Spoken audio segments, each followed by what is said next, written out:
सो हम लोग यहाँ शुरू कर रहे हैं पेज नंबर, एक सेकंड होल्ड कीजिएगा, हाँ, पेज नंबर 70, कृष्ण सेवक पुस्तक, चैप्टर नंबर 12।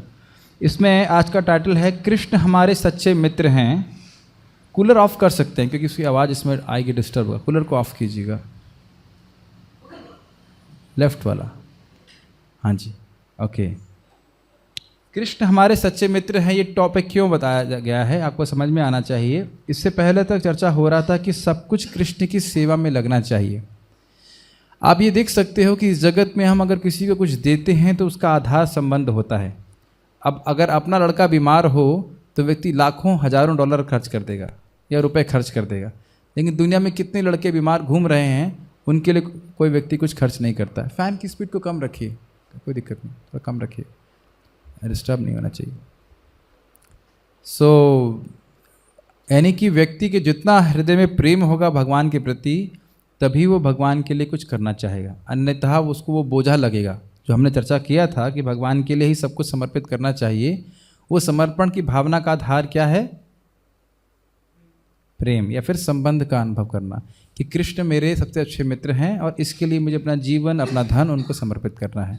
तो यहाँ पे इसलिए इस टॉपिक को इंक्लूड किया है, इसको हम लोग पढ़ेंगे। ओम अज्ञानतिमिरान्धस्य ज्ञानांजनशलाकया चक्षुरुन्मिलितं येन तस्मै श्री गुरुवे नमः। नमो विष्णुपादाय कृष्णपृष्ठाय भूतले श्रीमते भक्तिवेदांत स्वामित्य नाम्ने। नमस्ते सरस्वती देवे गौरवाणी प्रचारिणे निर्विशेष शून्यवादी पाश्चात्य देशधारणे। जय श्री कृष्ण चैतन्य प्रभु नित्यानंद श्री अद्वैत गदाधर शिवासदि गौर भक्तवृंद। हरे कृष्णा कृष्ण कृष्ण हरे हरे, हरे राम राम राम हरे हरे।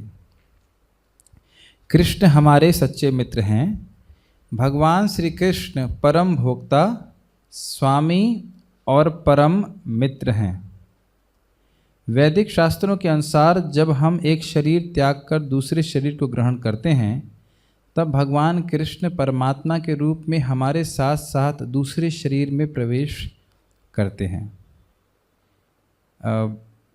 ठीक है, कृष्ण हमारे सच्चे मित्र हैं। हम गरीब हों या अमीर, कृष्ण कभी भी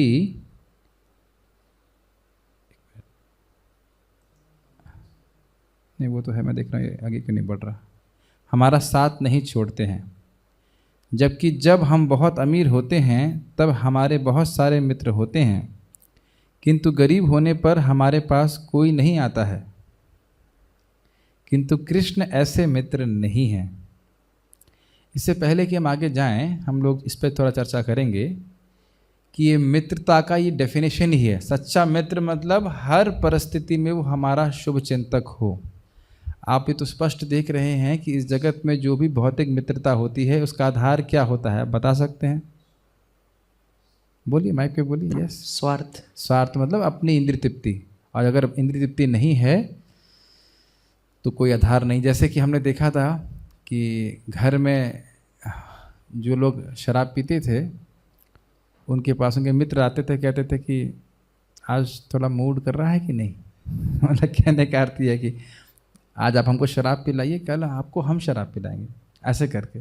तो इंद्रिय तृप्ति की भावना केंद्र में रहती है, और शराब और जो भी इंद्रिय तृप्ति है वो फ्री में नहीं आती।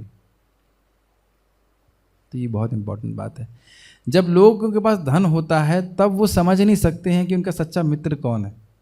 समझते हैं इस बात को कि बहुत सारे लोग आपके आसपास आ जाएंगे, लेकिन जब धन नहीं रहता है तब कौन हमारे साथ रहता है। एक और बात है कि अगर मान लीजिए कोई व्यक्ति हमारी बात नहीं सुनता है, तब भी हम उससे विमुख हो जाते हैं, स्वाभाविक होता है। लेकिन कितने जन्मों से हम भगवान की आज्ञा का उल्लंघन कर रहे हैं, उनसे विमुख हैं, फिर भी भगवान हमारे हृदय से नहीं जाते। विचार किया आपने कभी? कभी आप आश्रम के इंचार्ज बन जाइए और देखिए कि एक आध दो भक्त सुनते नहीं है बात, तब क्या मन में आता है? अरे चला जाए यहाँ से परेशान कर रहा, सुनता नहीं बात। स्वाभाविक आ जाता है मन में, क्योंकि हम लोग बद्ध आत्मा हैं।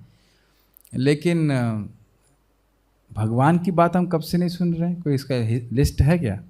फिर भी भगवान कृपा कर रहे हैं कि नहीं? खिला रहे हैं, पिला रहे हैं, सुला रहे हैं, सब कुछ कर रहे हैं। तो अगर भगवान की बात मानेंगे तो कितना प्रेम होगा, कितना प्रेम का आदान प्रदान होगा, कितनी व्यवस्था, कितना सुख से जीवन कट जाएगा। ये आप समझ लीजिए। जब आप एक व्यक्ति को कल्टीवेट कीजिए या कुछ भी आपके अंडर में है और वो ना सुने बात, बिल्कुल ना सुने, तब देखिए हम कितना रूखेपन का अनुभव करते हैं हृदय में। हम उसका चेहरा भी नहीं देखना चाहते, या बहुत सारी बातें आ जाती हैं मन में। एटलीस्ट बाहर से हम सहन करते हैं रहें, लेकिन प्रेम सूख जाता है, करुणा सूख जाती है, कृपा सूख जाती है। लेकिन भगवान की कृपा है तो कि है, क्योंकि भौतिक कारणों की वजह से कृपा नहीं है, सहज भगवान संबंध के कारण कृपा करते हैं, क्योंकि हमारा भगवान से नित्य संबंध है। एक इस पर बहुत सूक्ष्म बात है, आप सब लोग जानते हैं, यस्य हम अनुग्रह नामी हरिष्येत धनम शनैः ततो धनम तजन तस्यात् स्वजना दुख दुखितम। भगवान बोलते हैं कि जिस पे वाकई वो कृपा करते हैं उसके धन को हर लेते हैं। आप इसमें एक सूक्ष्म बात देखिए, ये भी चीज़ मैंने कभी सोची नहीं, एटलीस्ट मैंने कभी सोची नहीं और कभी सुनी भी नहीं। कृष्ण हमारे सच्चे मित्र हैं, ठीक है, लेकिन जब तक हमारे पास धन इत्यादि रहता है, ये फिल्टर लगा नहीं रहता, जिसके ये फिल्टर नहीं होता, हम समझ नहीं पाते कि हमारे मित्र कृष्ण हैं। समझ रहे हैं? जैसे कि आप कहीं पे भी जाते हैं, मान लीजिए हम जैसे अमेज़न की वेबसाइट पे जाते हैं और हमें कुछ खरीदना होता है और हमें विशिष्ट चीज़ चाहिए, तो हम फिल्टर लगा देते हैं कि जो चीज़ नहीं चाहिए वो हट जाए सामने से। तो भगवान ये धन को खींच लेने रूपी कृपा करते हैं। एक फिल्टर है, फिल्टर समझते हैं ना, छन्नी। तो उससे जो लोग आप धन की वजह से आपके पास थे वो छट गए। तो अब व्यक्ति समझ पाता है कि मेरी एकमात्र शरण कृष्ण है, जो कि पहले भी थे, लेकिन भगवान समझ नहीं पा रहा है कि कृष्ण की एकमात्र शरण है। आप समझ पा रहे हो मेरी बात? तो ये भक्त के अज्ञान को नाश करने के लिए भगवान की कृपा हुई कि नहीं हुई? हमको भगवान तो सच्चे मित्र हैं, लेकिन अगर मैं समझ जाऊं कि भगवान सच्चे मित्र हैं तो एकांत भाव से उनकी शरण लूंगा, और यही जीवन की परफेक्शन है। और एक और बात है कि जगत के किसी भी मित्र की हम शरण लें या लेने का प्रयास करें, दो चीज़ें हैं। एक, वो तो शरण देना नहीं चाहता क्योंकि बोझा आ जाएगा, और शरण दे नहीं सकता। अगर देना चाहे भी तो शरण दे नहीं सकता। तो शरण कौन है? भगवान श्री कृष्ण है। तो अगर किसी भक्त पे ऐसी कृपा करते हैं, और वस्तुतः देखा जाए तो हम सब पे कृपा होने वाली है, एक न एक दिन हमको मृत्यु प्राप्त हो जाएगी। वृद्धावस्था में आप देखते हैं सारा जो हमारा ऐश्वर्य है, कोई भी शक्ति, सब छीन लिया जाता है, प्रकृति के द्वारा होता ही है। तो धीरे धीरे व्यक्ति अगर सीधे ना समझ पाए साधना के द्वारा, तो भगवान फिर ऐसे समझा लेते हैं उसको। ये कृपा लग रही है आपको कि लग रहा है कि डर लग रहा है? इससे कृपा ही है, क्योंकि कृष्ण एक मित्र हैं। हमको समझना है, तो कभी कभी समझाने के लिए भगवान ऐसा करते हैं, अगर भक्त बहुत आसक्त है भौतिक जगत में। ठीक है, वैदिक शास्त्र में वर्णन है कि पेड़ पर दो चिड़ियां बैठी हैं, एक चिड़िया उस पेड़ पर लगे फल को खा रही है। कौन सी चिड़िया है ये? जीवात्मा है, ठीक है। दूसरी चिड़िया चुपचाप उसे देख रही है। इसमें चुपचाप से देखने वाली चिड़िया कृष्ण है, और फल खाने वाली चिड़िया हम स्वयं हैं। हम लोग भौतिक जगत में अपने कर्मों का फल भोग रहे हैं, आनंद कर रहे हैं। कृष्ण हमारे हृदय में परमात्मा रूप में बैठकर इसका ध्यान पूर्वक निरीक्षण कर रहे हैं। एक और इम्पॉर्टेंट बात है कि क्यों भगवान परमात्मा के रूप में लगातार हमारे हृदय में है। एक तो स्पष्ट है कि भौतिक भोग की सुविधा देने के लिए, अन्यथा आत्मा भौतिक भोग भी करने में संभव नहीं है। ये बात आप लोगों को समझ में आती है? आत्मा पूरी तरह से भौतिक तत्वों से अलग है, तो भगवान के नियोजन के द्वारा ही हम भौतिक भोग का अनुभव कर सकते हैं। जब भगवान सुनते हैं शब्द तो हम सुनते हैं, जब भगवान बोलते हैं तो हम बोलते हैं। अर्थात हम केवल इच्छा करते हैं, बोलने की क्रिया भगवान के द्वारा संपादित होती है। जैसे मैं कुछ सोच रहा हूँ और मैं कुछ बोल रहा हूँ, सोच के ही बोल रहा हूँ ना, लेकिन मेरे विचार शब्द के रूप में बाहर कैसे आ रहे हैं क्या मुझे पता है? आप लोग जान के आश्चर्य करेंगे कि मैं जो बोल रहा हूँ इसे वैकारी शब्द कहा जाता है, और उसके अलावा नाभि के पास से, यहाँ से, फिर यहाँ से 3 लेवल और होते हैं साउंड के। क्या मुझे उसकी जानकारी है? प्रोसेस तो हो रहा है, लेकिन मेरे को जानकारी नहीं है। तो कौन कर रहा है? समझ रहे हैं ना? इस तरह से समझ में आना चाहिए। हम सुन रहे हैं, हम सुन करके समझ रहे हैं। समझ रहे हैं ना मेरी बात? कैसे समझ रहे हैं आप? आपको नहीं पता, हम में से किसी को नहीं पता कि हम समझ कैसे रहे। तो आप समझ पा रहे हैं मेरी बात, कि ये सारी क्रियाएं भगवान क्रियान्वित कर रहे हैं, हमारे पास शक्ति नहीं है। तो भगवान एक तो परमात्मा के रूप में किस लिए बैठे हुए हैं? भोग करने की सुविधा देने के लिए, ठीक। दूसरा, भगवान इसलिए भी बैठे हैं कि कहीं से इसने किसी भी तरह से कृष्ण को या उसके संबंधित भक्तों को कहीं से उसने सराहना कर ली, कुछ इच्छा कर ली भक्ति की, तो उसको तुरंत नोट कर लिया जाए, फिर उसको और फूंका जाए, मतलब कहीं से चिंगारी आ जाए। चिंगारी तो पहले से ही है, हल्की सी भी इंक्लिनेशन आ जाए कि कृष्ण की तरफ मुड़ जाए, तुरंत भगवान उसे खींच लेंगे उस तरफ। इसलिए भी हृदय से कभी नहीं जाते। आप समझ रहे हो मेरी बात? तो कृपया आप रिपीट कर सकते हैं 2 कारण, आप रिपीट कर पाओगे? हमने 2 कारण बताए कि भगवान परमात्मा के रूप में हमारे हृदय में रहते हैं, तो क्या कारण है? माइक पे बोलिएगा। यस, अगर समझ में आ गया तो, नहीं तो हम रिपीट करेंगे। किसको समझ में आया? ओके, आप बोलिए। पहला है कि जो भी सांसारिक भोग है वो हम लोग अकेले नहीं कर सकते, मतलब भगवान जब तक अलाउ नहीं करेंगे तब तक नहीं कर सकते, फैसिलिटी देने के लिए भोग की। और पहला, और दूसरा है कि एक टाइप से वो रहते हैं कि कब हम भगवान के उन्मुख होंगे। तो ऐसा नहीं कि उन्मुख होने के बारे में सोचे और भगवान करें अरे मैं आ रहा था, अच्छा उन्मुख होना चाह रहे थे आप, ओ मैं भूल गया, थोड़ा लेट हो गया, वो नहीं। तो ये चीज़ है, 2 कारण है, ठीक है। इस चीज़ की चर्चा हमने चैप्टर नंबर 1 में करी थी। ये जगत की सृष्टि के कारण भी यही हैं। क्या है पहला कारण? भोग कर लो, प्रयास करो भोग करने का, भोग करके तुम बोर हो जाओगे, एक दिन भगवान की तरफ वो जीव उन्मुख होगा कि मैं संतुष्ट नहीं उस चीज़ से, तो वही उस समय का भगवान वेट कर। समझ में आता है बात? ठीक। जैसे अर्जुन कृष्ण से, एकदम अर्जुन की तरह, जैसे अर्जुन कृष्ण से बहुत सारे प्रश्न कर रहा था, जिज्ञासा कर रहा था, और कृष्ण चुपचाप सुन रहे थे। लेकिन जैसे ही अर्जुन की चेतना जागृत हुई, वह कृष्ण के सामने तुरंत शरणागत हो गया। शिष्यस्तेहम शाधि माम त्वाम प्रपन्नम। इस प्रकार कृष्ण हमारे हृदय में परमात्मा में रूप में बैठकर हमारी प्रतीक्षा कर रहे हैं कि कब हम कहेंगे हे कृष्ण, हम आपके सामने पूर्ण रूप से शरणागत होना चाहते हैं, कृपया आप मेरी रक्षा कीजिए, आप मुझे निर्देश दीजिए।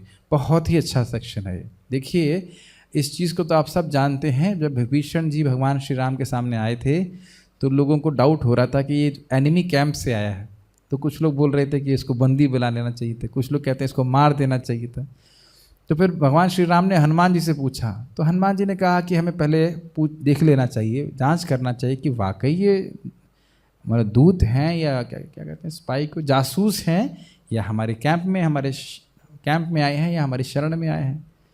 तो हनुमान राम जी कहते हैं सत्य बात है लक्ष्मण जी, एक तीर से ही सारे असुरों को मार सकते हैं, तो असुरों से हमें कोई डर नहीं है।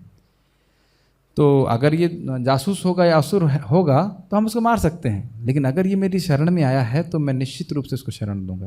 और फिर वो फेमस श्लोक है, क्या है वो, एतद् व्रतम मम, क्या श्लोक है वो? हाँ, एक बार भी मेरी शरण में कोई आता है, तवास्मि इति, हाँ, तवास्मि इति याचते अभयम सर्वदा तस्मै ददामि एतम व्रतम मम सकृद एव प्रपन्नाय तवास्मि इति याचते अभयम सर्वदा तस्मै ददाति एवं व्रतम मम।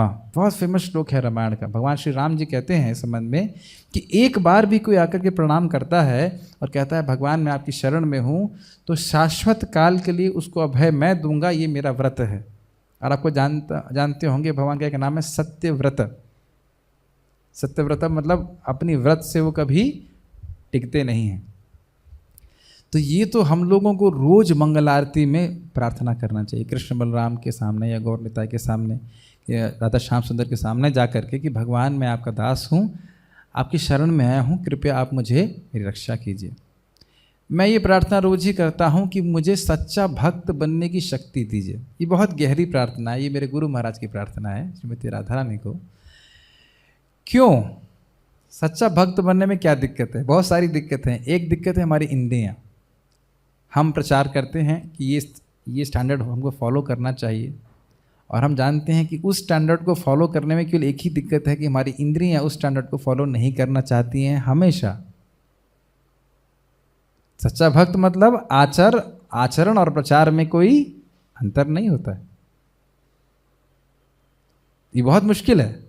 तो भगवान की शक्ति होगी तभी हम सच्चे भक्त बन सकते हैं। सच्चा भक्त मतलब जो केवल भक्ति को लक्ष्य करता है, अन्य किसी और चीज़ के प्रति उसकी आसक्ति नहीं होती है। कहने को प्रार्थना बहुत सिंपल सी है, लेकिन भगवान की शक्ति हमें चाहिए, तब जाकर के हम इस कार्य को कर पाएंगे। आप लोग महसूस कर पा रहे हैं इस बात को? है ना, हम लोग को बोलते हैं आप ऐसे करिए ऐसे करिए, और फिर देखते हैं अरे हम भी वही गलती कर रहे हैं। तो कारण यही है कि इंद्रियों का वेग बहुत प्रबल है। तो इसको कह सकते हैं सहने की या कंट्रोल करने की शक्ति भगवान के ही द्वारा आ सकती है, तभी हम सच्चे भक्त बन सकते हैं। Make sense? क्या है, तुम्ही ऋषिकेश ऋषिक दमिया, आप ऋषिकेश हो, इंद्रिय के स्वामी हो, आप ही इन इंद्रियों का दमन कर सकते हो। श्रील भक्ति विनोद ठाकुर इस बात को बोलते हैं।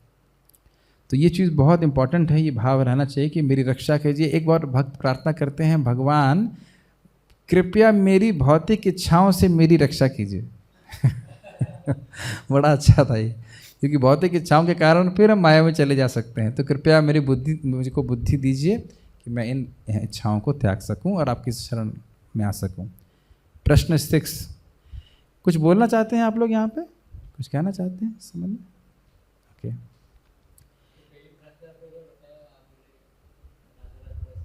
हाँ, प्रार्थना ये है कि भगवान आप मुझे सच्चा भक्त होने की शक्ति दीजिए, मैं अपने व्रतों का पालन कर सकूं, ये 16 माला का जप कम से कम 4 नियम का पालन कर सकूं, एक दिन नहीं पूरा जीवन हर दिन, और वैष्णवों की मैं सेवा कर सकूं हृदय से, मैं सुख दे सकूं। ये एक प्रार्थना, ऐसे 5 प्रार्थना उन्होंने बोली हैं, बहुत अच्छी प्रार्थना है मुझे। हाँ जी, पूछिए, माइक पे पूछिए अगर पूछना चाहते हैं, बोलना चाहते हैं। यस, वैष्णव सेवा पे कुछ बताइए। वैष्णव सेवा पे वैसे चर्चा होगी जब उस समय में बात करेंगे, अभी तो टॉपिक से अलग हो जाएगा। प्रश्न 6, यदि कृष्ण सर्वोच्च स्वामी और भोक्ता होते किंतु सच्चे मित्र नहीं होते तो क्या होता है? ओह, ये तो बहुत जबरदस्त प्रश्न है। सर्वोच्च स्वामी और भोक्ता होते लेकिन मित्र नहीं होते तो क्या होता? बड़े खतरनाक हो जाते कि नहीं? एक्सप्लॉइट करते। एक्सप्लॉइट करते, यस। और उनको कोई क्वेश्चन नहीं कर सकता था कि आप इनका शोषण कर रहे हैं तो मत कीजिए। ये आप देखते हैं कि इस जगत में जिसके पास भी कुछ पावर होती है, इसका दिमाग खराब हो जाता है। एक जगह एक भक्त बोल रहे थे, शायद गुरु महाराज जी बोल रहे थे संबंध में, कि अगर आपको टेस्ट करना है कि क्या वो किसी व्यक्ति की इंटीग्रिटी, मतलब उसके चरित्र में कितनी शक्ति है, तो उसको पावर, उसको शक्ति, उसको पद दे दीजिए, फिर देखिए कि क्या वाकई उसका चरित्र रहता है कि नहीं रहता। देखिए, जैसे नहुस महाराज बहुत अच्छे राजा थे, प्रत्यक्ष आप देखते हैं, और वो स्वर्ग के राजा बन गए तो इंद्र की पत्नी का लालच करने लग गए। तभी देख रहे हैं कि पद में इतनी मद होता है, पद में मद होता है कि व्यक्ति भ्रमित हो जाता है। इंग्लिश में कहते हैं power corrupts and absolute power corrupts absolutely. Repeat करूं, power corrupts and absolute power corrupts absolutely. मतलब अगर किसी के पास कोई शक्ति है तो उसका दिमाग खराब हो जाता है, अगर परम शक्ति दे दी जाए, संपूर्ण शक्ति दी जाए, तो उसका संपूर्ण रूप से दिमाग खराब हो जाएगा। लेकिन कृष्ण का दिमाग नहीं खराब होता है। ये अमेजिंग बात है, सर्वशक्तिमान है, सभी के मालिक हैं, सब कुछ हैं, फिर भी सबसे नम्र है। This is amazing. और शुभ चिंतक है। इस संबंध में बड़ी अच्छी बात मुझे समझ में आती है कि कृष्ण जानते हैं कि हमारा के लिए क्या अच्छा है, हमारे लिए अच्छा करना चाहते हैं और करने की शक्ति है। अगर ये तीनों चीज़ विश्वास हो जाए तो कृष्ण की शरण में जाएंगे। जैसे कोई बीमारी होती है तो हम एक अच्छे डॉक्टर के पास जाते हैं, तो उसमें हम 3 गुण देखते हैं ना। वो डॉक्टर जानता है कि हमारी बीमारी कैसे ठीक होगी, वो डॉक्टर हमारी बीमारी ठीक करना भी चाहता है, और उसे पता है कि हमारी बीमारी ठीक कैसे होगी करना चाहता है, और उसके पास करने की शक्ति है या ज्ञान है, उसके पास दवा है भी। मान लीजिए बोले कि ये दवा है, हिमालय में जाके मिलेगी, आपकी बीमारी तो ठीक हो जाएगी, आपको हिमालय जाना पड़ेगा, तो फिर तो कोई मतलब नहीं है। समझ रहे हैं ना मेरी बात? जैसे बोला जाए कि हरिनाम करना है आपको फैन से उल्टा टंग करके, तो बताइए हम लोग सीधे खड़े होकर के माला नहीं हो रहा है, उल्टा टंग के कौन माला करेगा? या हिमालय पे जाके 4 दिन भूखा रख करके आपको हरे कृष्ण मंत्र करना है। अगर ऐसा कुछ साधन दे दिया जाता तो ठीक है, साधन तो मिल गया, लेकिन आप कर ही नहीं पाएंगे तो फायदा क्या? As good as not having a साधन, इसे कहना चाहिए। तो भगवान परम भोक्ता हैं, परम शक्तिशाली हैं, लेकिन हमारे मित्र हैं, और इस कारण से हम उनकी शरण लें तो हमारा परम कल्याण होगा। ठीक है कि नहीं? आप यह कैसे कह सकते हैं कि कृष्ण हमारे सच्चे मित्र हैं? क्या उत्तर देंगे? अभी पढ़ा था, इसमें क्या सोचना है? हाँ बोलिए, घबरा क्यों रहे हैं आप? तो बहुत बड़े फिलॉसफी नहीं है इसमें।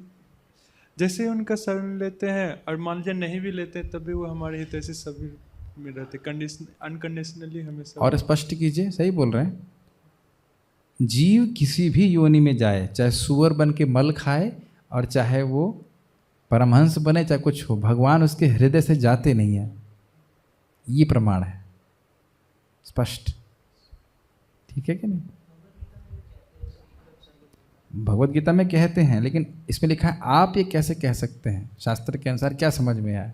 इसमें अभी हमने पढ़ा था कि भगवान हमारी भौतिक परिस्थिति के अनुसार हमारा संग नहीं कर रहे। उनका सहज संबंध है जीव से, जो कि वो नहीं भूले हैं, हम भूल गए हैं, वो नहीं भूले हैं। और एक अमेजिंग बात ये भी है कि भगवान भी यही जानते हैं कि हम भूले बैठे हैं, इसलिए कोई द्वेष नहीं करते। वो जानते हैं लड़का तो बड़ा अच्छा है लेकिन भूल गया है। जैसे किसी लड़के को, जैसे हमने देखा था हमारे रिश्तेदार को भूत ने पकड़ लिया था, तो मेरे सामने बैठे थे वो। अब बताइए, अगर वो ऐसे बैठे हैं और मुझे रिकॉग्नाइज नहीं कर रहे हैं तो क्या मैं उनसे घृणा करूंगा? आप समझ रहे हैं मेरी बात? मुझे पता है कि इस व्यक्ति को भूत ने पकड़ा हुआ है, इस कारण से समझ नहीं पा रहा है कि ये मेरा रिश्तेदार है। जैसे भूत उतरेगा तुरंत समझ जाएगा, और जैसे ही भूत उतारने वाले ने भूत उतारा तुरंत समझ गया, अच्छा अब आप कैसे यहाँ पे हो, तुरंत सारी बातें याद आ गई। इसी कारण से भगवान कहते हैं अपि चेत सुदूराचारो। हम लोग विस्मृति में हैं, भगवत विस्मृति में हैं। पुराने स्वभाव के अनुसार कोई भक्त गलत कार्य कर भी दे, लेकिन अगर उसका ये उद्देश्य है कि मुझे कृष्ण को संतुष्ट करना है, ये मेरे जीवन का लक्ष्य है, तो भगवान कहते हैं उसको साधु मानना चाहिए, क्योंकि ये सही पथ पे है। और क्षिप्रम भवति धर्मात्मा, बहुत जल्दी भगवान उसको शुद्ध कर देंगे और धर्मात्मा बन जाएगा। ठीक है, ओके। इस सत्य को जानने के पश्चात आप कैसा अनुभव कर रहे हैं? काफ़ी अच्छा, क्योंकि हमारे मित्र बड़े शक्तिशाली हैं, है ना। किसी का कहीं भी थोड़ा सोर्स होता है, किसी भी समाज में, किसी भी परिस्थिति में, तो व्यक्ति बड़ा अपने आप को, तो कहते हैं सीना फूल जाता है। आप जानते नहीं हमारा मित्र कौन है, आप जानते नहीं मेरे मामा जी कौन है, ऐसा करके बोलते हैं ना। स्पेशली टॉल बूथ पे जब टॉल नहीं देना होता है, देखो हमारे चाचा जी एसपी हैं, ऐसे करके बोलते हैं लोग।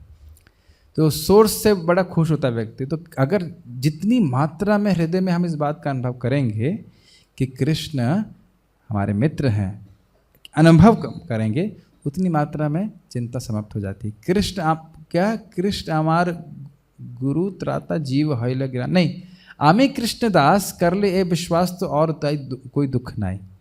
खाली बोलने की बात नहीं है, अगर वाकई विश्वास हो जाए कि मैं कृष्ण का दास हूँ और कृष्ण कौन है समझ में आ जाए, तो फिर कोई चिंता नहीं रहेगी। इसे कहते हैं अभयम सत्व संशुद्धि।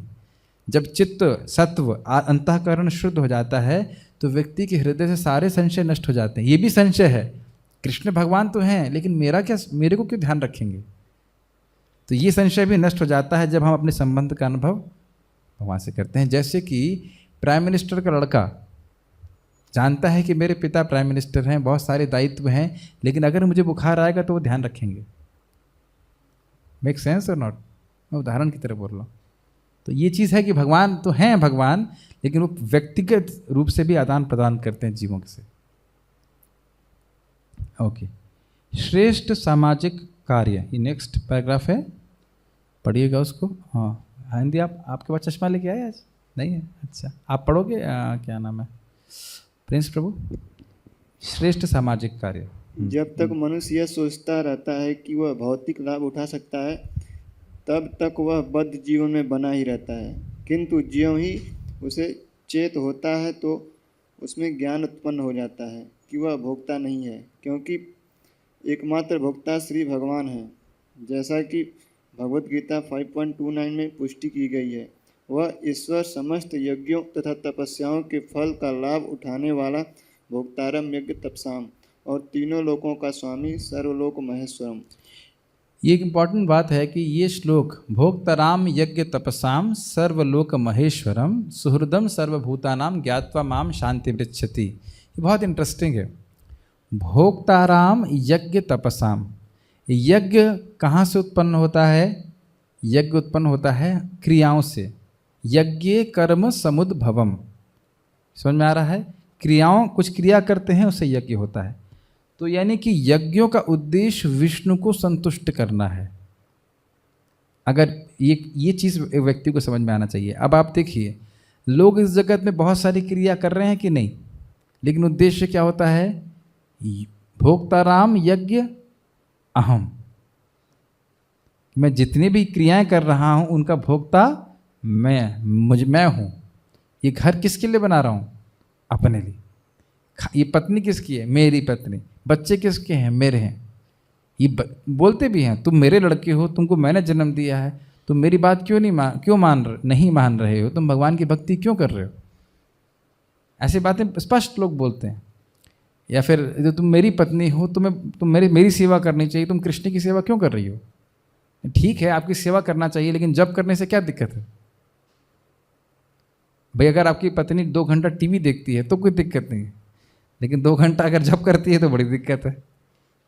तो ये दिखाता है भगवान से द्वेष। तो समझ पा रहे हैं लिंक? यज्ञ मतलब क्रियाओं से उत्पन्न होने वाले कार्य। तो वो क्रियाएं हैं, वो क्रियाएं कृष्ण की संतुष्टि के लिए होनी चाहिए, कृष्ण के लिए, बहुत स्पष्ट होना चाहिए। उसके बाद भोक्ताराम यज्ञ तपसाम सर्वलोक महेश्वरम, ये भी इंपॉर्टेंट बात है कि इस जगत में कोई भी वस्तु हमारी नहीं है, हम लोग केवल किराएदार हैं, लेकिन हम लोग ऐसे माने बैठे हैं कि ये वस्तु हमारी है। ये बहुत बड़ा इल्यूजन है। और अगर हम मान रहे हैं ये वस्तु मेरी हैं, तो फिर हम कृष्ण की सेवा के लिए इसे क्यों उपयोग करेंगे? लेकिन इसमें एक सटल पॉइंट ये है कि अगर हम ये भी मान रहे हैं कि ये माइक मेरा है और मैं कृष्ण को दे रहा हूं, तो भी ये भागवत धर्म में आ जाता है। नॉट हायर लेवल शुरुआत हो जाती है। ये अगर अहंकार भी है कि ये माइक मेरा है, और आप ठीक है प्रभु जी, इसको आप माइक को प्रवचन के लिए इस्तेमाल कर सकते हैं, बाद में वापस कर देना। भाव क्या है? ये मेरा माइक है, मैं प्रवचन के लिए दे रहा हूँ। सच्चा भाव क्या होना चाहिए? ये माइक कृष्ण का है, कृष्ण के लिए ही होना चाहिए। लेकिन अगर ये भाव भी है कि मेरा है और मैं कृष्ण को दूंगा, तो भी अच्छी शुरुआत है। धीरे धीरे समझ में आ गया कि धन कृष्ण का ही है, कृष्ण के लिए होना चाहिए। ये सूक्ष्म बात है, समझने का प्रयास कीजिएगा। और लास्ट क्या है? सुहृदम सर्वभूतानाम। देखिए, ये कंटामिनेशन हमारे हृदय में नहीं होना चाहिए। कंटामिनेशन मतलब गंदगी नहीं होनी चाहिए कि हम किसी का भला कर सकते हैं। हम अगर किसी का भला कर सकते हैं तो इसी तरह से कि हम उसको कृष्ण के शरणागत होने का प्रेरणा दें। लोगों से ये ना कहें कि तुम मेरी शरण में आओ। ये आजकल के बहुत सारे सो कॉल्ड सदगुरु या प्रामाणिक गुरु सो कॉल्ड से बोलते हैं। प्रामाणिक गुरु का क्या वक्तव्य होता है? वो यही बोलते हैं कि वो कृष्ण की शरण में जाओ, कि कृष्ण उद्धार कर सकते हैं। ये बहुत इंपॉर्टेंट बात है। कोई भी वैष्णव कभी नहीं सोचता कि मैं किसी का उद्धार कर सकता हूँ ना। उत्तम अधिकारी तो बिल्कुल भी नहीं सोचते कि किसी का उद्धार कर सकते हैं। वो बस वो स्पष्ट, उनका ये स्पष्ट भावना रहती है कि कृष्ण किसी का भी उद्धार कर सकते हैं, तो वो कृष्ण के शरणों में जाने की प्रेरणा देते हैं। ठीक है, वही समस्त, कौन पढ़ रहा था? पढ़िए। वही समस्त जीवात्माओं का असली सखा है, किंतु हम भगवान पर समस्त स्वामित्व, भोग तथा समस्त जीवों के सखा होने का भार न छोड़कर अपने को ही स्वामी, भोक्ता तथा सखा मानते हैं। इसका कारण क्या है? लोग समाज सेवा करते हैं और कहते हैं लोगों को भक्ति देने की क्या जरूरत है। बोलते हैं ना, कंबल, वो सोचते हैं हम कंबल बांटेंगे, रोटी बांटेंगे, कुछ गरीबों को दान देंगे और इसके द्वारा लोगों के दुखों की निवृत्ति कर देंगे। लेकिन वो ये नहीं जान रहे हैं कि जितने भी क्लेश हैं, आदि भौतिक, आध्यात्मिक, आदि दैविक, वो क्यों भोग रहे हैं जीव? क्योंकि भगवान से विमुख है। कोई श्लोक याद आ रहा है? कृष्ण भूलिया जीव अनादिर बहिर्मुख, अतएव माया दे तार संसार तुख। तो आप कितना भी रोटी दीजिए, चावल दीजिए, कुछ भी दीजिए, लेकिन उसके दुखों की निवृत्ति नहीं कर सकते। और व्यक्ति ये भूल जाता है कि वो खुद भी दुख भोग रहा है। तो इसलिए और हाँ, इस तरह से करके उस व्यक्ति को और बहिर्मुखी रहने दें तो उसके दुखों की हम और बढ़ाएंगे ही। तो इसलिए इस प्रकार के कल्याण का, जिस तरह के समाज कल्याण, सो कॉल्ड सामाजिक कल्याण कार्यों से वास्तविक रूप से लोगों का भला नहीं होता है, क्योंकि इतना कल्याणकार होने के बावजूद भी अभी भी लोग गरीब हैं। अगर व्यक्ति बुरा कर्म करेगा तो कितना भी कर लीजिए उसको दुख आएगा ही, आप उसकी निवृत्ति बिल्कुल नहीं कर सकते। तो इसलिए रियल कल्याण कार्य है लोगों को कृष्ण के शरणागत बनने की ट्रेनिंग देना चाहिए। हाँ जी। हम यह सोचकर कल्याणकारी कार्य करते हैं कि हम मानव समाज में के सखा हैं। अच्छा, एक और इंटरेस्टिंग बात है, अगर हम सोच रहे हैं कि हम सुहृद हैं, अगर हम सोच रहे हैं कि हम महेश्वर हैं, मतलब वस्तुएं ये जगत हमारा है, और अगर हम सोच रहे हैं कि क्रियाओं के भोक्ता हम हैं, तो हम क्या सोच रहे हैं? हम ये सोच रहे हैं कि हम भगवान हैं। समझ में आया कि नहीं है? छोटी मात्रा में, लेकिन हम भगवान से कंपटीशन करने का प्रयास कर रहे हैं, और ये बद्ध आत्मा को बड़ा अच्छा लगता है। भगवान बनने का प्रयास बद्ध आत्मा को बहुत अच्छा लगता है, वो बड़े आसानी से कर लेता है। लेकिन भगवान की शरण में जाने का जो कंसेप्ट है वो बद्ध आत्मा को अच्छा नहीं लगता, क्योंकि उससे वो सेंटर से हट जाएगा, उसका नाम नहीं आएगा सामने। प्रोसेस कर पा रहे हैं इस बात को? ठीक।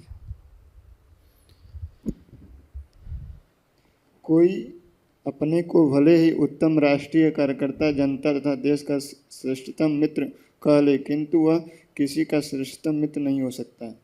एकमात्र मित्र तो श्री कृष्ण है।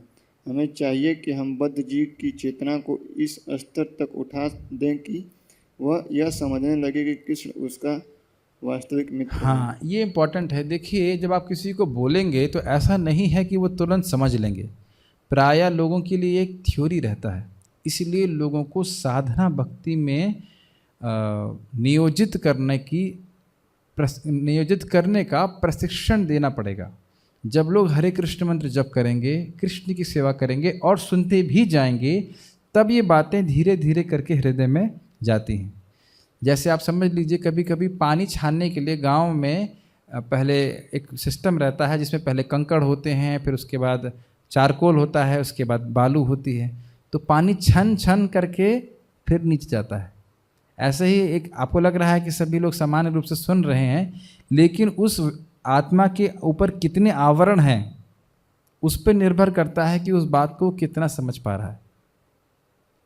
आपको लगेगा वो सामान्य रूप से इंसान ही, लेकिन जितनी मात्रा में उसकी चेतना का जो आवरण है उसकी सफाई हो गई है, उतनी मात्रा में उन बात को सैद्धांतिक रूप से समझेगा, पॉइंट नंबर 1, और व्यवहारिक रूप से समझेगा, पॉइंट नंबर 2। पहले तो लोगों को सिद्धांत ही समझ में नहीं आता। हम लोग खुद भी ऐसा अनुभव करते थे, गीता समझ में नहीं आती थी। फिर उसके बाद व्यवहारिक रूप से समझेगा कि कैसे वाकई कृष्ण मेरी रक्षा कर रहे हैं, वाकई मेरे कृष्ण का, मैं कृष्ण पे निर्भर हूँ।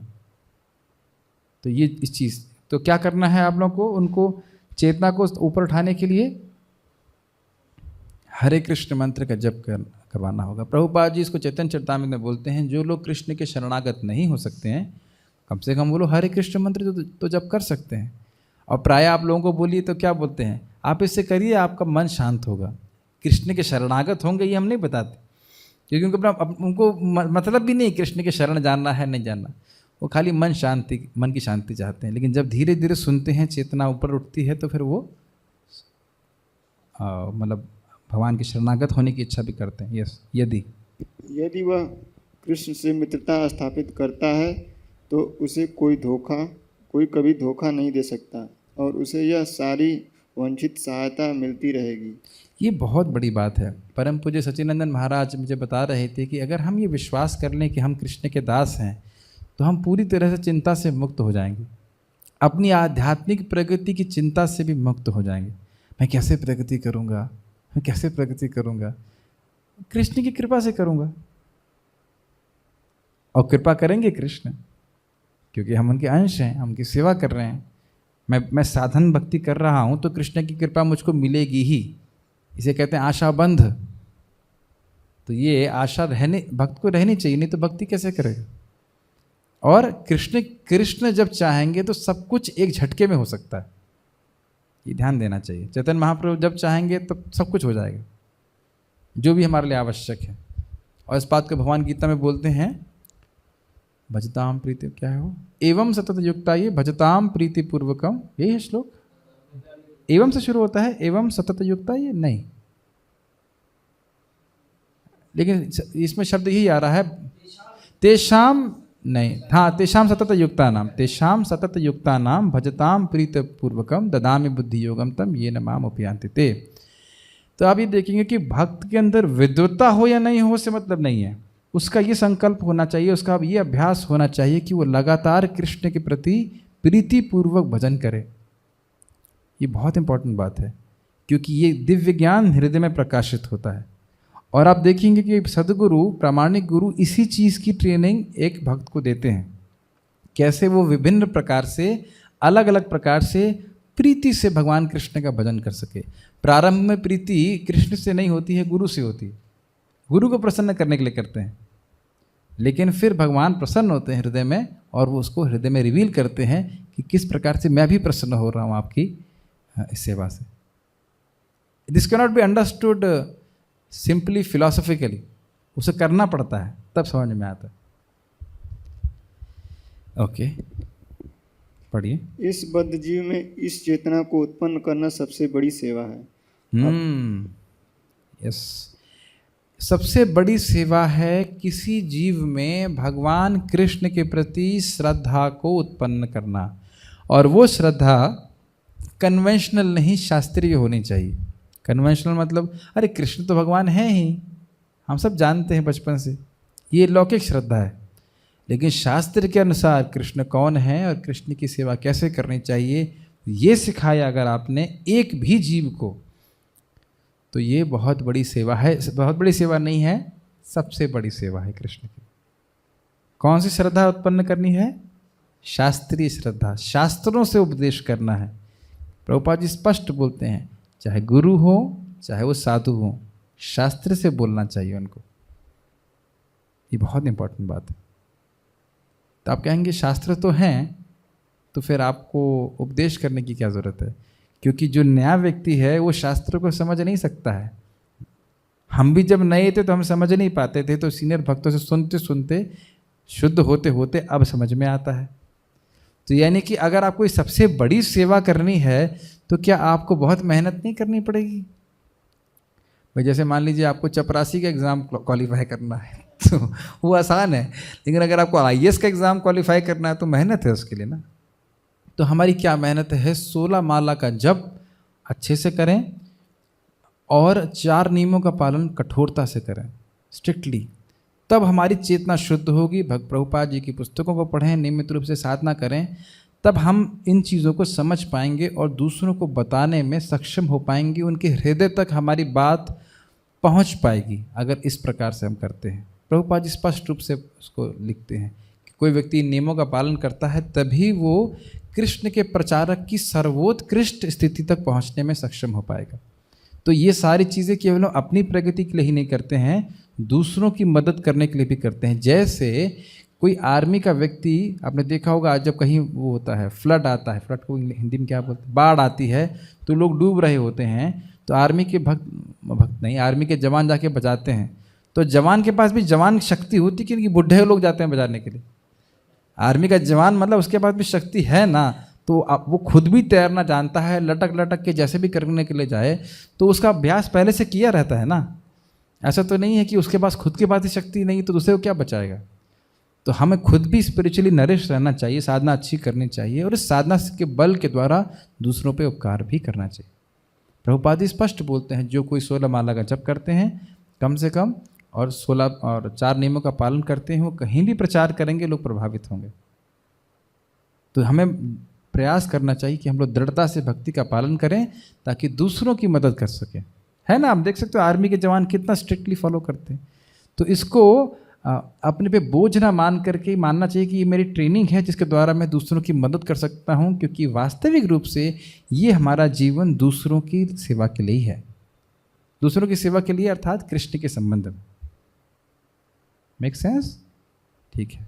इसके लिए हम लोगों के सर पे कोई चढ़ना नहीं चाहिए कि हमारी साधना कैसी है। हमें खुद से प्रयास करना चाहिए, हम अच्छी साधना करें ताकि हमें आध्यात्मिक बल प्राप्त हो और आगे जाके हम कुछ कर सकें। जैसे आप कई बार देखते हो कि पहले ज़माने में राजा लोग अपने बच्चों को जंगल में भेजते थे, तपस्या करो ताकि तुम योग्य बनो उस राज्य को अधिकार चलाने के लिए, अधिकार प्राप्त करने के लिए। सुना होगा अपने भागवतम से। यस, सबसे बड़ी सेवा है। यस, अपने को अन्य जीवात्मा का महान मित्र बताना कोई सेवा नहीं है। मित्रता की शक्ति सीमित है। यद्यपि मनुष्य अपने को मित्र घोषित करता है, किंतु वह अनंत काल तक मित्र नहीं बना रह सकता। बहुत सुंदर है, अमेजिंग बात है। देखिए, मान लीजिए इस जीवन में हमने कुछ लोगों को भक्ति के लिए प्रेरित कर दिया। आप ये देखिए कि भले ही वो भक्ति को हमको कंप्लीट ना कर पाए, लेकिन अब वो भगवान के कृपा, स्पेशल कृपा जोन में आ गए। मान लो किसी ने एक माला करना शुरू कर दिया, निश्चित रूप से नरक तो नहीं जाएगा और नहीं पालन कर पा रहा है कुछ भी, लेकिन वो जीवन भर अगर एक एक माला करता रहा तो अब वो अनंत काल से जो कर्म के बंधन में फंसा हुआ था वो निकल चुका है। अब उसकी भक्ति शुरू हो गई है, भगवान की कृपा जोन में आ गया। भगवान उसको अब कई कई मौके देंगे और अपने धाम को लेके जाएंगे। एक बार भी आपने किसी को महामंत्र बुलवा दिया है तो उस पर उसकी कृष्ण की कृपा हो गई है, महाप्रभु की कृपा हो गई है, फिर अगले जन्म में मौका देंगे भगवान उसको। तो इस कारण से हर प्रकार से प्रचार करना चाहिए। ये लोग अच्छे से साधना कर सकें उनको भी प्रचार करना चाहिए, और जो थोड़ा बहुत करना चाहते हैं उनको भी करना चाहिए। और जो लोग यहाँ उपस्थित हुए हैं, सभी लोगों ने माला करना एक माला से शुरू किया था। किसी ने ऐसा है जो एक पहले दिन से 16 शुरू किए थे? आप तब देख रहे हैं ना कि उस एक माला से आपने शुरुआत की और जीवन में अब कितना परिवर्तन आ गया। आप वृंदावन में बैठे हुए हैं, भजन कर रहे हैं, भगवान की सेवा कर रहे हैं, साधु बन गए हैं। साधु बन गए मतलब बनने का प्रयास कर रहे हैं, जिसके बारे में कभी जीवन में आपने सोचा नहीं था। तो सोचिए, इस जीवन में आप एक माला से शुरू करके इतना परिवर्तन का अनुभव कर रहे हैं। तो अब आप दूसरे व्यक्ति को दे रहे हैं, आज आप उसको एक माला दे रहे हो और हो सकता है 10-15 साल के अंदर कितना परिवर्तन आ जाए उसमें, अगर वो करता रहा तो इसलिए हमें उसको किसी तरह कृष्ण से जोड़वा देना है। बाकी कृष्ण कर लेंगे अपने आप, खींचने का काम कृष्ण अपने आप कर लेंगे। यस, जीवात्माएं अनंत, थोड़ा जोर से पढ़िएगा। जीवात्माएं अनंत हैं और हमारे साधन सीमित हैं, अतः हम सामान्य लोगों को लाभ नहीं पहुंचा सकते। सामान्य लोगों की श्रेष्ठतम सेवा यही है कि हम उनमें कृष्ण भक्ति उत्पन्न करें, जिससे वे जान सकें कि कृष्ण ही परम भोक्ता, परम कर्ता तथा परम मित्र हैं। तब प्रकृति के ऊपर अधिकार करने का मोहक सपना भंग हो जाएगा। एक इंटरेस्टिंग चीज़ है, हमारे गुरु महाराज एक कथा बोलते हैं, छोटी सी सच्ची घटना है। वो एक बार फ्लाइट में उनको जाना था, तो फ्लाइट किसी कारणवश उसमें कुछ फॉल्ट आ गया था, तो कई घंटे उनको वेट करना पड़ा। जो आपका एयरपोर्ट होता है, तो एक माता जी थी, वो व्हील चेयर पर थी और वो आकर के वहाँ के अधिकारियों से लड़ने लगी कि आप कैसे कर सकते हो, मुझे दूसरी मेरी कनेक्टिंग फ़्लाइट है, मुझे पकड़ना ही है उसको, आप कैसे कर सकते हो? कहते हैं हम कुछ नहीं कर सकते मैम। तो फिर रोने लगी ऐसे करके। फिर जब वो थोड़ा शांत हो गई तब वो महाराज के पास आई। उन्होंने बोला कि आप क्या साधु से, आर यू सेंटली पर्सन, क्या आप साधु हैं? महाराज बड़े नम्र कहते हैं हाँ। फिर ऐसे करके बातचीत होने लग गई। तो फिर महाराज उनको समझा रहे थे कि बहुत दुखी थी, उनका सारा परिवार मतलब लोग मर गए थे और अच्छा खासा चल रहा था, वो भी बीमार हो गई थी, उनको भी कैंसर हो गया था, वो मरने जा रही थी। तो महाराज जी ने ये नहीं बताया कि कैंसर की दवा कौन सी है, नहीं, उन्होंने खाली यही बोला कि कृष्ण, यही बात, कृष्ण हमारे मित्र हैं और हमारे पूर्वगत कर्मों के अनुसार हमें कुछ भोगना पड़ता है, लेकिन हर परिस्थिति में हम कृष्ण की शरण ले सकते हैं। तो जब उन्हें सुना इस प्रकार से तो उन्होंने पूछा कि आप क्या करते हैं? तो उन्होंने बताया कि बॉम्बे में हम इस प्रकार से प्रचार करते हैं। तो जब उन्होंने बोला कि वहाँ पे आपको सुनने के लिए तो हज़ारों लोग आते होंगे, कहते हैं हाँ आते तो हैं। तो वो आश्चर्यचकित हो गए कि इतने बड़े व्यक्ति से मुझ जैसी महिला को बात करने का मौका कैसे मिल रहा है, वो भी 1-1.5 घंटा, जिनसे आप 10-15 मिनट भी बात नहीं कर सकते, इतने व्यस्त रहते हैं। तो ये भगवान की कृपा ही है। अब पहली बात तो ये समझ गई कि भले जो भी मेरे जीवन में कुछ हुआ हो, संभव नहीं था कि मैं एक साधु पुरुष से मिल पाती, और उनको महाराज जी ने हरे कृष्ण मंत्र दिया कि ये भगवान का नाम है, आप इसकी शरण लीजिए। तो महाराज बताया कि उसके बाद जब वो लोग उस जो हवाई जहाज था उसका एसी नहीं चल रहा था, जिसकी वजह से स्थगित हो गया था। तो एसी तो उन्होंने ठीक किया, लेकिन फिर बाथरूम ख़राब हो गया। तो उन्होंने अनाउंस कर दिया कि कोई भी बाथरूम यूज़ नहीं कर पाएगा, जो फ़्लाइट है, जो 2 घंटे की फ़्लाइट है, तो कृपया आप अपनी व्यवस्था करके चलें। और जब हवाई जहाज चला तो एसी भी ख़राब हो गया, मतलब गर्मी भी सहन करनी पड़ी और बाथरूम भी ख़राब था। तो अब सोचिए वो महिला को कितनी दिक्कत हुई होगी। लेकिन बाकी सब लोग गाली दे रहे थे, परेशान हो रहे थे, लेकिन वो माता जी लगातार हरे कृष्णा करते रही थी। वो बड़ी खुश थी, और जो बाहर आई उतर रही थी तो बड़ा खुश थी और लोगों को ऐसे टाटा के मतलब हाथ हिला रही थी। तो कहने का अर्थ है, आप ये देख रहे हैं कि भौतिक रूप से उनकी कोई सॉल्यूशन नहीं हुआ, लेकिन कृष्ण की शरण लेने का जो उन्होंने प्रयास किया, समझ गई, तो वो उस भौतिक विकट परिस्थिति में भी सुखी रह सकें। तो हम लोग सोच रहे हैं कि कोई व्यक्ति गरीब है तो उसको धन दे करके हम उसे सुखी कर लेंगे, वो सुखी होने का तरीका है नहीं, क्योंकि धनवान व्यक्ति भी सुखी नहीं है। तो सुख का रास्ता वही है जो हमने आज चर्चा किया, कि हम कृष्ण को समर्पित हों। ये पॉइंट। प्रश्न 8, और जब तक हम इस प्रकृति के ऊपर अधिकार जमाने का प्रयास कर रहे हैं, तब तक दुखों की निवृत्ति होना संभव नहीं है। अपितु दुख का जननी है वो, वहीं से दुख शुरू होता है। प्रश्न 8, सबसे श्रेष्ठ सामाजिक कार्य क्या है जो कि हम कर सकते हैं? यस, क्या कार्य है? हाँ, जीवात्मा को भगवान की ओर उन्मुख करना। हाँ, उन्मुख करना भगवान के प्रति, भगवान के चरणों में शास्त्रीय श्रद्धा का निर्माण करना, उसको श्रवण कीर्तन का मौका देना। ये भी इंटरेस्टिंग है कि आप कोई भी टेक्नोलॉजिकल ट्यूटोरियल ढूंढिए, उबुंटू के ऊपर, विंडोज़ के ऊपर, वो आपको यूट्यूब पे मिल जाएगा। लेकिन भक्ति वृक्ष के ऊपर ट्यूटोरियल भी आप ढूंढेंगे तो कहीं नहीं मिलेगा। आप कहें कि भागवतम के हर श्लोक पे मुझे एक क्लास चाहिए, तो नहीं मिलेगी। आचार्यों की कमेंट्री के ऊपर क्लास चाहिए, नहीं मिलेगा। तो आप देख रहे हैं कि जो श्रील भक्ति सिद्धांत सरस्वती ठाकुर जी कमेंट है कि इस जगत में केवल कृष्ण भावना का भाव है, तो आप यूट्यूब पे भी देखते हैं। यूट्यूब में भी अब तो खैर इस्कॉन डिज़ायर ट्री की वजह से कुछ है, लेकिन फिर भी बहुत सारी चीज़ें हैं जो हम जानते हैं, हम पढ़ते हैं, कृष्ण भावना में हैं, जो लोगों को नहीं पता है। ये भी लोगों को पता नहीं कि भगवान कौन है। अभी भी आप गूगल पे सर्च करेंगे भगवान कौन है, तो ये रिजल्ट नहीं आता है कि कृष्ण भगवान। अभी भी लोगों को पता नहीं है, गूगल को भी पता नहीं।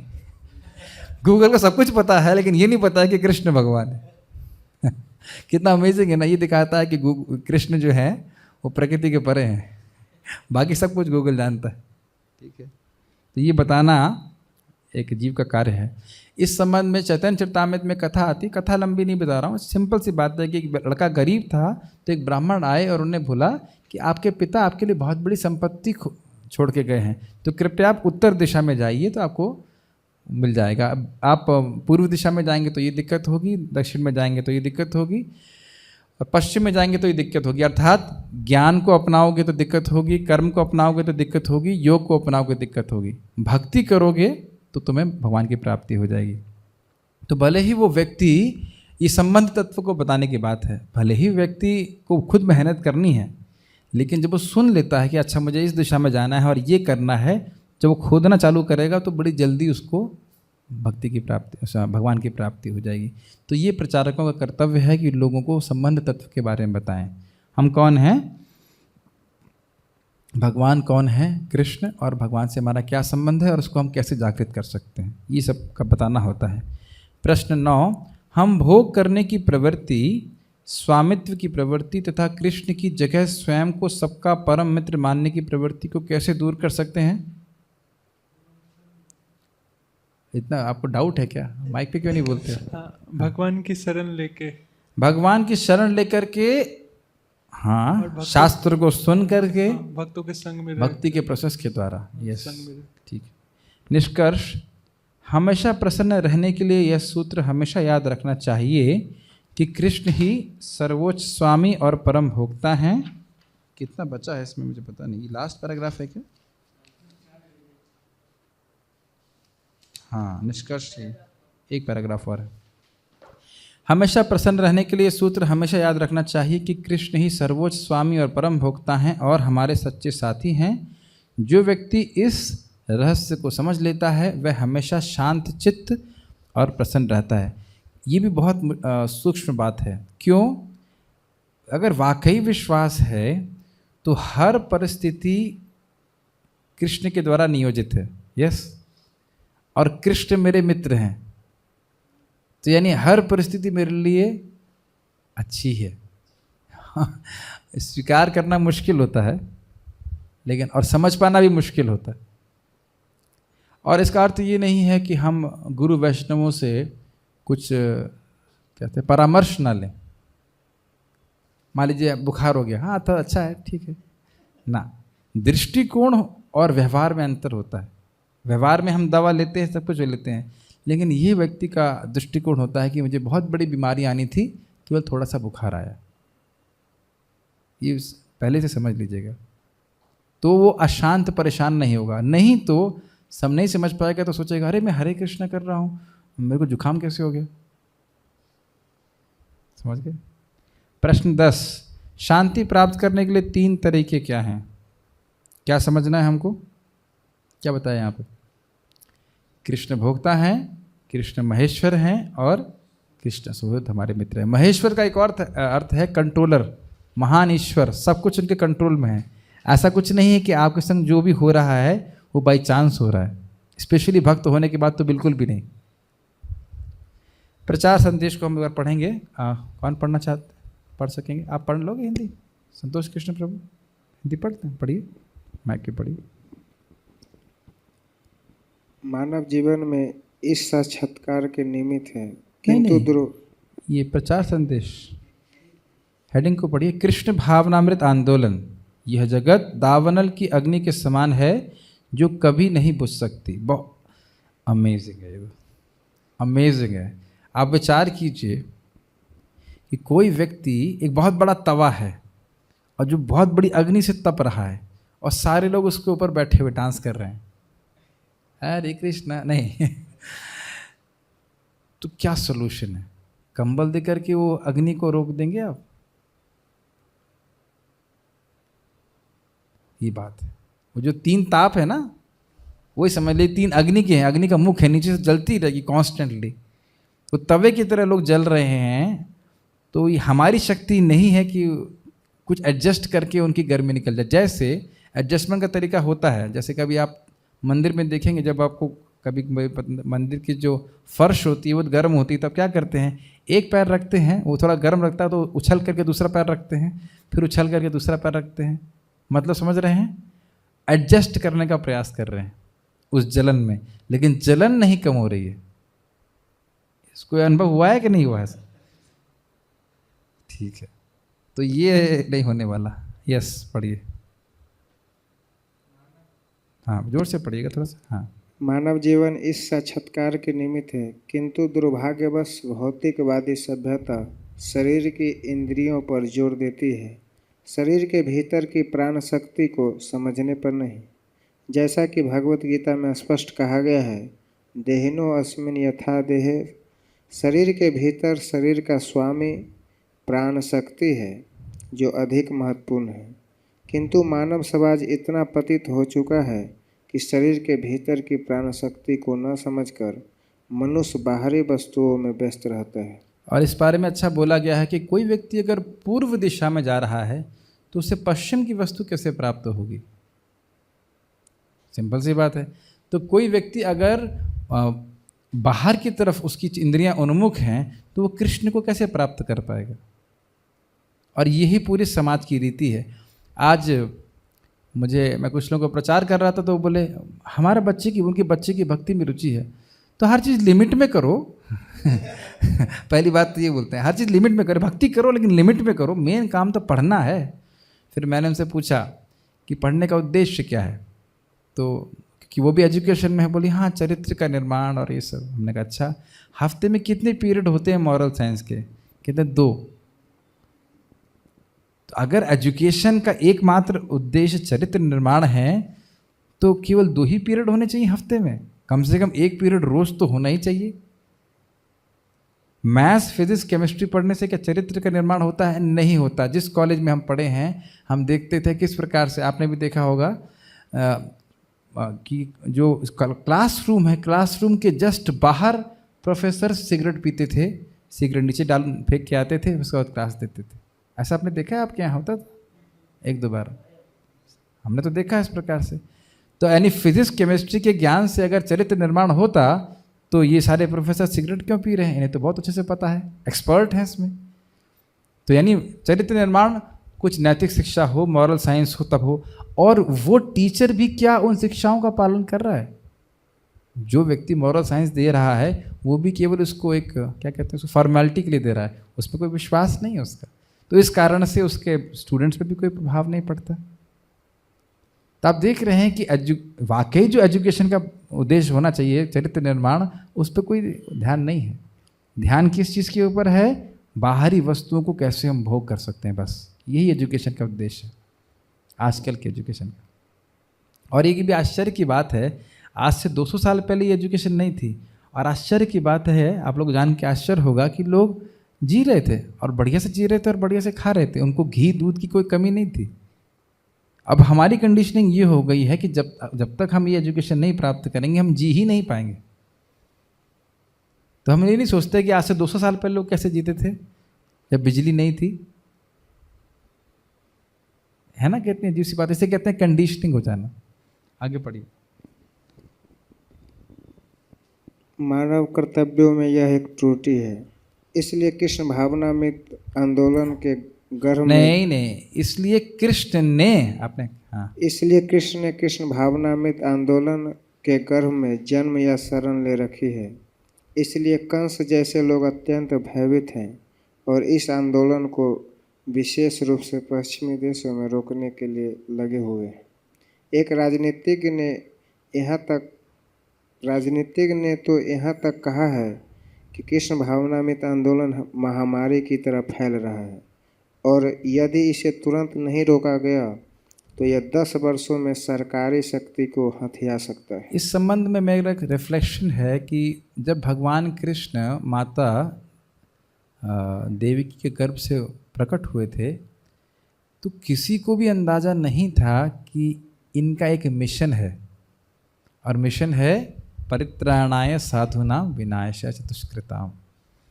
उसी प्रकार से भगवान के नाम के रूप में भगवान अवतरित हुए हैं और इस्कॉन के द्वारा हरे कृष्ण मंत्र का प्रचार हो रहा है। हम लोग कल्पना भी नहीं कर सकते हैं कि नाम भगवान कैसे दुष्टों का दलन करेंगे, आगे जा कर के किस किस को अपनी सेवा में नियोजित करेंगे। आप मेरी बातें समझ रहे हो? महाभारत का युद्ध होना, जरासंध के संग 17 बार युद्ध होना, ये सब भगवान का लीला थी। लेकिन जब भगवान शिशु के रूप में थे तब कोई अंदाज़ा भी नहीं लगा सकता था कि भगवान क्या क्या लीला करेंगे 5000 साल पहले। समझ पा रहे हैं मेरी बात? तो अब भगवान किस प्रकार से भगवान मतलब भगवान नाम, भगवान हरे कृष्ण मंत्र, ये चैतन्य महाप्रभु कैसे लोगों पूरे पृथ्वी पर प्रचार करेंगे हम जानते नहीं हैं। लेकिन हम लोगों को मौका मिल रहा है और जो लोग भी कृष्ण भावना में जुड़ रहे हैं उनको मौका मिल रहा है इस आंदोलन में भगवान की इस लीला में भाग लेने का। संकीर्तन पास टाइम्स अभी रुके नहीं हैं और आप देख भी रहे हैं कितने अद्भुत मंदिर बन रहे हैं, मायापुर में बन रहा है, सब कुछ आ ही रहा है। तो अब व्यक्ति को बुद्धिमानी लगा करके इस लीला में पार्टिसिपेट करना चाहिए। एक इंटरेस्टिंग चीज़ है, जब भगवान कृष्ण लीला कर रहे थे तो व्यासदेव वगैरह को तो पता था कि लीला चल रही है, लेकिन जो पार्षद उनकी लीला में थे उनको नहीं पता था। अर्जुन को नहीं मालूम चल रहा था कि वो लीला में है, वसुदेव जी को नहीं मालूम चल रहा था। समझ में आ रहा है? हम लोगों को मालूम है कि लीला चल रही है चैतन्य महाप्रभु की। आप लोगों को मालूम चल रहा है या नहीं चल रहा? चमत्कार होते हुए नहीं देख रहे हैं आप? प्रचार हो रहा है। और एक अद्भुत बात प्रभुपाद कहते हैं कि यदि कृष्ण भावनामृत के लीडर्स, और हर व्यक्ति किंचित मात्रा में लीडर है कहीं ना कहीं, वो इन नियमों का पालन करते हैं, 16 माला और 4 नियम, तो ये कृष्ण भावनामृत आंदोलन अपने आप फैलेगा महाप्रभु की कृपा से। यानी इसका अर्थ ये है कि अगर हम ये कार्य कर रहे हैं तो हम महाप्रभु की कृपा को धारण करने में सक्षम होंगे, उसको ब्लॉक नहीं करेंगे। मैं इस बात को बस यहीं छोड़ दे रहा हूँ, फिर विचार कीजिएगा। अपने आप प्रभुपाद बोलते अपने आप फैलेगा, हमें कुछ ज़्यादा करने की जरूरत नहीं पड़ेगी। यस, निसंदेह। हाँ, निसंदेह कृष्ण भावनामृत आंदोलन में ऐसी शक्ति है, जैसा कि अधिकृत लोगों ने कहा है। चैतन्य चैतामृत आदि 17:22। कली काले नाम रूपे कृष्ण अवतार। इस युग में कृष्ण हरे कृष्ण महामंत्र में प्रकट हुए हैं। कृष्ण भावनामृत आंदोलन जंगल की आग की तरह सारे विश्व में फैल रहा है और इसी तरह फैलता रहेगा। कंस जैसे व्यक्ति इस आंदोलन की प्रगति से तथा तरुण पीढ़ी द्वारा इसकी स्वीकृति से भयभीत हैं। और आप ये देख सकते हैं कि बहुत सारे पेरेंट्स भी इस प्रकार से, पेरेंट्स मतलब माता पिता भी घबरा जाते हैं कि हमारे बच्चे क्यों कृष्ण भावनामृत को स्वीकार कर रहे हैं। और ना सिर्फ स्वीकार कर रहे हैं, ये इसे कहते हैं डिफ़िकल्ट पिल टू स्वॉलो, बड़ी कड़वी गोली है जो उनको चबानी पड़ती है। वो ये कि उनके बच्चे साधु बन जा रहे हैं, और एक दो नहीं, हजारों की संख्या में, सैकड़ों की संख्या में। आज ही हम विचार कर रहे थे कि इस्कॉन के बहुत सारे गृहस्थ 2 घंटा साधना करते हैं हरे कृष्ण मंत्र कम से कम, उसके बाद भोग लगाना, ठाकुर जी की सेवा करना, वो तो अलग। ऐसी कोई संस्था नहीं होगी, मैं नहीं समझता ऐसी कोई संस्था होगी जहाँ इतना साधना करवा जाता है, और ये कम से कम है, मिनिमम है। तो आप देख सकते हैं पोटेंसी, और इसी कारण से उनके जीवन में बड़ा जबरदस्त परिवर्तन आता है। यस, किंतु जिस तरह कृष्ण को कंस नहीं मार पाया, उसी तरह यह आंदोलन कंस सरीखे व्यक्तियों के रोके नहीं रुकेगा। यह आंदोलन अधिकाधिक बढ़ता रहेगा। यदि इस आंदोलन के नेता विधि विधानों का पालन करते हुए और हरे कृष्ण महामंत्र का नियमित कीर्तन करते हुए कृष्ण भावना भावित बने। मैं अभी बात बोल रहा था कि नहीं, ये इसी परपट में था कि अगर हम नेता हैं तो नेता बन के हमें पॉलिटिक्स नहीं करनी है। इस्कॉन में भी हमें खाली ये देखना है कि हम स्वयं और हमारे भक्त जो भी हम लोग इसमें हैं अच्छे से नियमों का पालन करें। पूरा समाप्त हो गया। ग्रह कार्य है क्या इसके बाद? उसको पढ़ने की ज़रूरत नहीं। ठीक है, तो कोई प्रश्न नहीं है। बस हमारे पास हमको यही दायित्व लेना है कि इस नियम को हम दृढ़ता से पालन करें ताकि महाप्रभु की कृपा जगह जगह फैले। आप कोई प्रश्न है आपका? यस, माइक पे बोलिए। हाँ जी। इसे बता रहे थे कि हम ये मान लें कि भगवान हमारे सच्चे साथी हैं, मित्र हैं, तो हमें कभी दुख नहीं होगा। तो मतलब इसको कैसे याद रखें? भूल जाता है। हाँ, भूल जाते हैं, इसीलिए याद रखना पड़ेगा। जैसे आपको मान लीजिए कोई फार्मूला आप एग्ज़ाम के लिए याद रखना है, तो आप क्या करते हैं? भूल जाते हैं ना, फिर क्या करते हैं आप? दोबारा याद करते हैं, फिर भूल जाते हैं, फिर क्या करते हैं? दोबारा याद करते हैं। इसीलिए अभ्यास योगेन ततो। और केवल ये याद नहीं करना है, इसकी अनुभूति होने लगती है जीव को, जितनी मात्रा में उसका हृदय शुद्ध हो जाता है। अभयम सत्व संशुद्धि। सत्व का अर्थ होता है अंतःकरण। क्या होता है सत्व का अर्थ? कई बार ये शब्द आता है। सत्व मतलब अंतःकरण, हृदय। हृदय शुद्ध हो जाएगा तो व्यक्ति को समझ में आ जाता है कि मेरे तो रक्षा कृष्ण कर रहे हैं, हर परिस्थिति में कर रहे हैं, चाहे मैं जंगल में हो जाए कहीं पे भी। अब आप सोचिए, एक भक्त मुझे अभी आज बता रहे थे, कह रहे थे उनकी इच्छा हुई कि मैं वृंदावन जाऊँ अधिक मास में, और किसी से कुछ बोला नहीं। अकस्मात किसी ने 500 रुपये दिए, दूसरे व्यक्ति ने 500 रुपये दिए, ऐसा करके 2000 रुपये इकट्ठे हो गए। फिर बोल रहे थे कि सोच रहे थे कि रिजर्वेशन तो हुआ नहीं है। तो एक व्यक्ति ने उनको बोला, मैं ऐसे आ गया उनके पास और बोला कि मैं ट्रेन में काम करता हूँ, आपका मैं टिकट करा देता हूँ। आपको चमत्कार लगता है, लेकिन आप देख रहे हैं किस प्रकार से। तो आप देख भी सकते हो, आप लोग पढ़ सकते हैं प्रभुपाद लीलामृत में किस प्रकार से इंग्लैंड में प्रचार हुआ था, एकदम चमत्कार जैसा है। तो ये देख लीजिए कि महाप्रभु की लीला हो रही है, और जो कोई व्यक्ति सच्चे दिल से प्रचार करना चाहता है तो भगवान सारी व्यवस्था कर देते हैं। हम तो चमत्कार देख ही रहे हैं, आप तो जानते हैं चमत्कार क्या मतलब होता है, ठीक है कि नहीं? उसके बाद भी कोई डाउट करने की बात है नहीं।